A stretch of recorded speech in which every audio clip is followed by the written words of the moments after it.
महोदय, आज एक विशेष विधेयक में विशेष रूप से आज लगभग 19 लोग चर्चा में भाग लिए। महत्वपूर्ण विधेयक है और सब लोगों ने बड़ी स्पष्टता से अपनी बात रखी है, लेकिन यहाँ सामने बैठे हुए लोग अपना कन्फ्यूजन के सिस्टम को ठीक नहीं कर रहे हैं। पता नहीं, अभी भी नहीं समझ पा रहे हैं। ठीक कर रहे हैं ना जी। यह ओबीसी को अधिकार देने वाला पंचायती राज व्यवस्था और नगर पालिकाओं के चुनाव में, और बार बार ओबीसी के इस अधिकार देने में भी बातों को डाइवर्ट करके रखना इस महत्वपूर्ण बिल पर साफ स्पष्ट उनके भाषणों में दिखाई पड़ता था। बिल्कुल साहब। एक कहा गया है, लुकिंग लंदन गोइंग पेरिस। हम लोग देहात के रहने वाले हैं। LLTT कहते थे। नहीं बोले हम। माननीय मंत्री जी, चेयर को बोल, चेयर के माध्यम से बताइए। सही क्या है? क्यों इसका अर्थ होता है कि देखना कहीं, चलना कहीं। तो हम लोग के देहात में हो सकता है कहीं कहीं इसको दूसरे शब्द में कहा जाता हो। महोदय, कितना ओबीसी के विरोधी लोग हैं, काफ़ी इसकी चर्चा हुई है और इन लोगों ने बताया है कि जब भी कमीशन बना, जब मंडल कमीशन जब दोबारे बना और उसकी सिफारिशें जब यहाँ लाई गई, उस समय में विपक्ष में रहते हुए कांग्रेस के लोगों ने काफ़ी उसका विरोध किया। और सुनते हैं, पढ़ते हैं कि पानी पी पी कर विरोध किए, लागू नहीं हुआ। किसी तरह मंडल आयोग की सिफारिश लागू हो गई। भारतीय जनता पार्टी उस समय सरकार में थी और एक आयोग भी बना। हम उदाहरण से यह कहना चाह रहे हैं कि किस प्रकार से माननीय प्रधानमंत्री नरेंद्र मोदी जी ने ओबीसी को न्याय और अधिकार देने का काम किए हैं। उसका सबसे बड़ा उदाहरण है कि जब आयोग बना तो आयोग पहले पिछड़ा वर्ग आयोग एक एग्जीक्यूटिव ऑर्डर से बनाया गया। उस ऑर्डर का क्या मतलब हो सकता है, कितनी ताकत हो सकती है उस आयोग को, इसको समझाने की जरूरत नहीं है, लोग समझ रहे हैं। इसके पहले इसको संवैधानिक सपोर्ट नहीं था। इसके अधिकार और कामकाज की मर्यादा थी और वह कभी भी बदले जा सकते थे। एग्जीक्यूटिव ऑर्डर था, एग्जीक्यूटिव ऑर्डर से भी यह बदला जा सकता था। लेकिन जब आयोग को अधिकार मिल गया, संवैधानिक अधिकार मिला, संवैधानिक स्टेटस मिलने के बाद अब अनपिछड़ा वर्ग आयोग के अधिकार में कोई कमी नहीं कर सकते तथा उसके कामकाज में कोई इंटरफेयर नहीं कर सकता है। बड़ा लंबा उसकी कहानी है, क्या क्या अधिकार मिले हैं या कहने की बात है। ओबीसी के लिए मोदी सरकार क्या की है, पहली ही बार जब 2014 में सदन में आए और सेंट्रल हॉल के भाषण में उन्होंने कहा कि हमारी सरकार पिछड़ों को समर्पित है। और पिछड़ों के लिए उन्होंने जो किया, महोदय, अपने उस संकल्प को हमेशा कायम करने का उन्होंने प्रयास ही नहीं किया है, परिणाम के रूप में दिया है। मंत्रिमंडल में ओबीसी समुदाय के 35% से अधिक मंत्री बने। ओबीसी कमीशन को संवैधानिक मान्यता प्राप्त की गई, जिसकी मैंने अभी चर्चा किया है। ऑल इंडिया कोटा स्कीम के अंतर्गत MBBS और MD के दाखिले में ओबीसी आरक्षण का प्रावधान किया गया। कई माननीय सदस्य बता रहे थे कि ओबीसी का कोटा वहाँ नहीं है और है तो उस पर उनकी नियुक्ति नहीं होती है, उनको उसमें रिजर्वेशन नहीं मिलता है। लेकिन प्रधानमंत्री जी ने इसमें भी ओबीसी का प्रावधान किया। केंद्रीय विद्यालय, नवोदय विद्यालय और सैनिक स्कूल के दाखिले में ओबीसी समुदाय को 27% आरक्षण की सुविधा मिल रही है। पिछले 9 वर्षों में ओबीसी छात्रों के नामांकन में 33% से भी ज़्यादा वृद्धि हुई है। IIT में ओबीसी श्रेणी के छात्रों के ट्यूशन फी माफ 1 लाख रुपए तक की जिनकी आय है उनको की गई है। नीट की परीक्षा में ओबीसी समुदाय के बच्चों के लिए आरक्षण की व्यवस्था की गई है। महोदय, सिर्फ नौकरियों में ही प्राथमिकता के आधार पर उनको और मजबूत नहीं किया गया है, बल्कि मजबूत वहाँ भी किया गया है। और देखिए, पेट्रोल पंप और गैस एजेंसी के आवंटन में भी ओबीसी को 27% आरक्षण मिला है, जो ओबीसी की आर्थिक स्थिति को सुदृढ़ करेगा। महोदय, ओबीसी उद्यमियों के लिए वेंचर कैपिटल फंड के तहत रियायती वित्त प्रदान करने की व्यवस्था की गई है। प्रधानमंत्री young achievers scholarship award scheme के तहत ओबीसी छात्रों को वार्षिक 4,000 से 1,25,000 रुपए तक की वित्तीय सहायता का प्रावधान किया गया है। ओबीसी के छात्रों को पूर्ण वित्तीय सहायता प्रदान करने की व्यवस्था की गई है। राष्ट्रीय पिछड़ा वर्ग वित्त एवं विकास निगम की ऋण योजनाएं 3 लाख रुपए तक की वार्षिक आय वाले ओबीसी के लिए 2022-23 में 2 लाख लाभार्थियों को 678 करोड़ रुपए की मंजूरी दी गई है। महोदय, इस प्रकार से यह बिल ओबीसी जम्मू कश्मीर के निकायों के लिए है, लेकिन जम्मू कश्मीर सरकार ने ओबीसी के कल्याण के लिए माननीय प्रधानमंत्री जी के मार्गदर्शन में कल्याण के लिए कई कदम उठाए हैं। खुद माननीय प्रधानमंत्री जी के प्रेरणा में और नेतृत्व में माननीय गृह मंत्री जी लगातार जम्मू कश्मीर के लिए जो काम करते हैं, अपने मार्गदर्शन में जो वहाँ का विकास को गति दिए हैं, ये पहल सामूहिक रूप से केंद्र शासित प्रदेश में समान अवसर सुनिश्चित करने और ओबीसी आबादी के सामाजिक आर्थिक विकास को बढ़ावा देने के लिए सरकार की प्रतिबद्धता को दर्शाता है। महोदय, केंद्र शासित जम्मू कश्मीर के शैक्षणिक संस्थानों में भी सीधी भर्तियां और प्रवेश आरक्षण नीति को सख्ती से पालन किया जाता है। यह नीति सुनिश्चित करती है कि ओबीसी को रोजगार के अवसरों और शैक्षणिक संस्थानों दोनों में उचित प्रतिनिधित्व मिले। छात्रवृत्ति की व्यवस्था की गई है, वहाँ ओबीसी के लिए छात्रावासों की व्यवस्था की गई है। महोदय, वहाँ अन्य पिछड़ा वर्ग बोर्ड बनाया गया है। अन्य पिछड़ा वर्ग समुदाय के कल्याण और विकास के प्रति यह हमारी प्रतिबद्धता है। वहाँ जम्मू कश्मीर सरकार ने अन्य पिछड़ा वर्ग कर्मचारियों के हितों की रक्षा के लिए एक संपर्क अधिकारी की भी नियुक्ति की है। वहाँ उपराज्यपाल की अध्यक्षता में अन्य पिछड़ा वर्ग के कल्याण और विकास के लिए जम्मू और कश्मीर सलाहकार बोर्ड, जम्मू और कश्मीर में अन्य पिछड़ा वर्ग के कल्याण और विकास के सक्रिय रूप से देख रेख की वकालत तो करता ही है। बोर्ड के सचिव जम्मू और कश्मीर में ओबीसी समुदाय के हितों को आगे बढ़ाने में भी महत्वपूर्ण भूमिका निभाते हैं।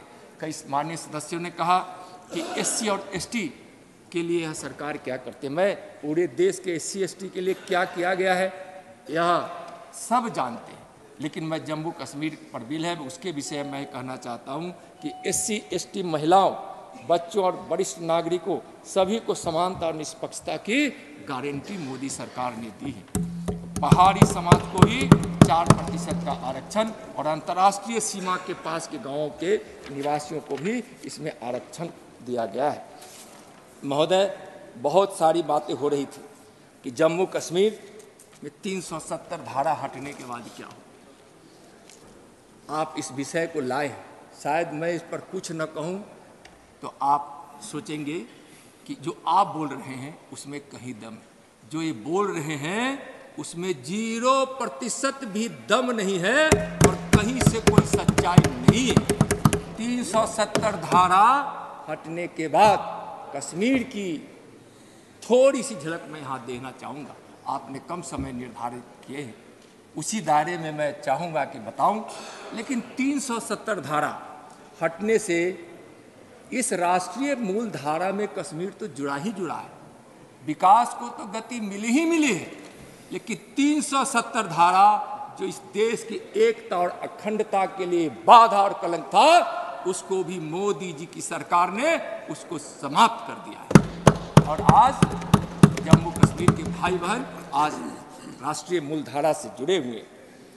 यहाँ समाप्ति के बाद जब 370 धारा समाप्त हुआ है विकास, सुरक्षा और सामाजिक आर्थिक आयों में व्यापक परिवर्तन हुए हैं। महोदय, बुनियादी ढांचों में उल्लेखनीय सुधार हुआ है।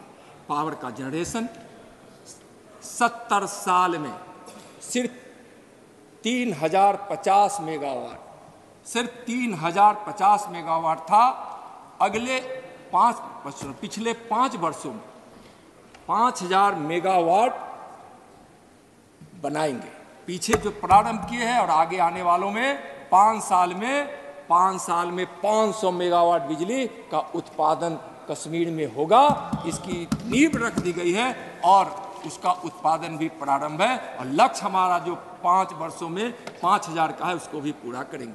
सिंचाई परियोजना, सड़क, रेल, हवाई यातायात के विकास, कृषि, उद्योग, स्वास्थ्य, शिक्षा, पर्यटन में प्रगति, इसके आंकड़े बहुत लंबे हैं, समय कम है। आईटी पहलों, प्रौद्योगिकी एकीकरण और ऑनलाइन सेवा में अनुपालन और जवाबदेही को महोदय सुनिश्चित किया गया है। महोदय, पंचायती राज व्यवस्था भी वहाँ मजबूत हुई है। आप जब वहाँ पंचायती राज चुनाव हुआ था तो 35,000 प्रतिनिधियों ने रिप्रेजेंट किया था वहाँ इस व्यवस्था को, पंचायती राज व्यवस्था को। औद्योगिक विकास की बात कर रहे थे, लोग कह रहे थे कि जम्मू कश्मीर में औद्योगिक विकास होगा, कुछ हुआ नहीं। मैं कहना चाहूँगा औद्योगिक विकास, स्थानीय उत्पादों को बढ़ावा इस प्रकार से दिया गया है कि वहाँ बहुत सारे पहलों के कारण वहाँ उत्पादन भी बढ़ा है, पर्यटक भी बढ़े हैं और औद्योगिक क्षेत्र के लिए 3362 प्रस्ताव आए। 3362 प्रस्ताव जम्मू कश्मीर के लिए आए और 90,182 करोड़ का निवेश का प्रस्ताव पहुंचा है। एक सदस्य बोल रहे थे कि 2000 का भी नहीं हुआ और आप इतनी लंबी चौड़ी बात कर रहे हैं। उनके पास गलत आंकड़ा है। 5000 करोड़ से भी ज़्यादा वहाँ जमीनी स्तर पर वहाँ प्रारंभ किए गए हैं, काम किए गए हैं, निवेश हुए महोदय। और इससे 4 लाख से भी ज़्यादा रोजगार इसके अवसर इससे प्राप्त होंगे। 2022 में निर्यात की जो रैंकिंग हुई है, जम्मू कश्मीर भारत में यूटी में नंबर 1 स्थान पर जम्मू कश्मीर आया, नंबर 1 स्थान पर।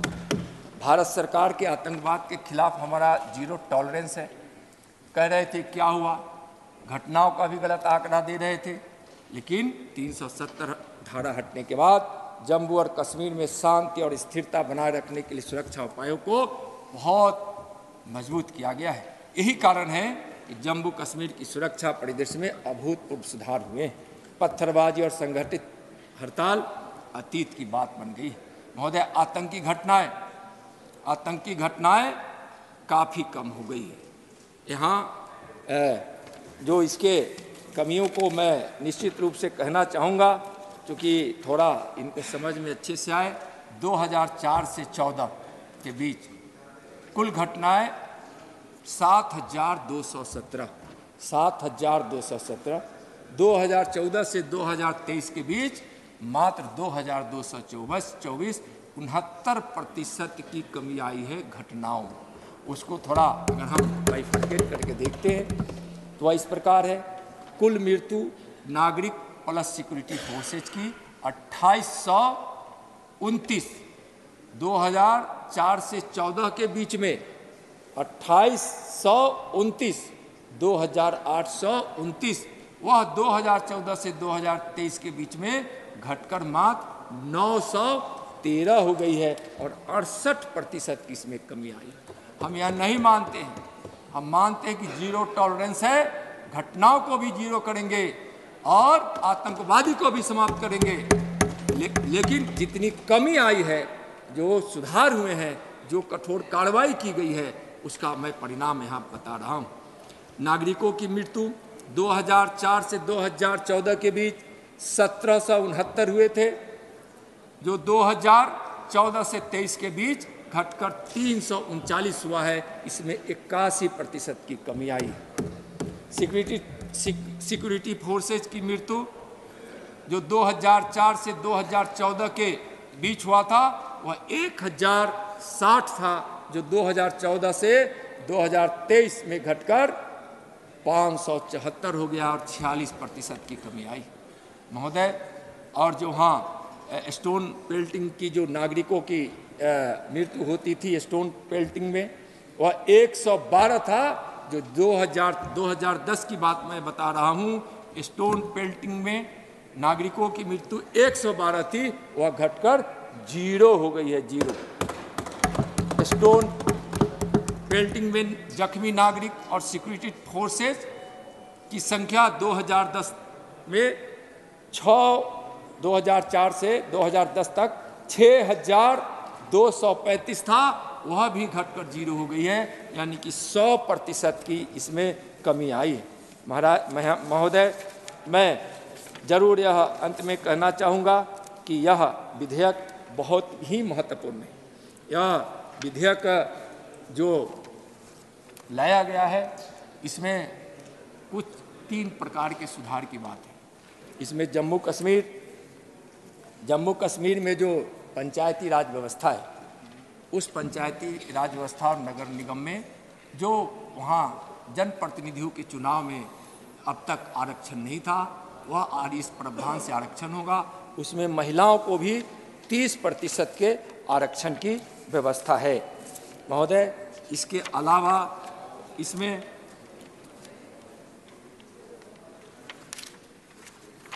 संविधान के अनुसार नगर पालिकाओं के चुनाव का संचालन एवं नियंत्रण राज्य चुनाव आयुक्त के पास होना चाहिए, जबकि केंद्र शासित प्रदेश जम्मू कश्मीर में यह अधिकार मुख्य निर्वाचन अधिकारी के पास है। इस संशोधन से यह अधिकार राज्य चुनाव आयुक्त को दिया जाएगा महोदय। संविधान में प्रावधान है कि राज्य चुनाव आयुक्त को उसी तरह से पद से हटाया जाएगा जो किसी उच्च न्यायालय के न्यायाधीश के लिए निर्धारित है, जबकि जम्मू और कश्मीर में यह अधिकार उपराज्यपाल के पास है। इस संशोधन के माध्यम से इसे संविधान के अनुरूप किया जाएगा। तो महोदय, यह महत्वपूर्ण बिल है। आग्रह है सबसे कि जम्मू कश्मीर में ओबीसी के हित में जो यह बिल लाया गया है, उस बिल का सर्वसम्मत से यहाँ समर्थन करते हुए पारित करें, यह निवेदन है। और मोदी सरकार का संकल्प है जो हम ओबीसी को न्याय के साथ अधिकार दें और अधिकार के साथ उनका विकास करें।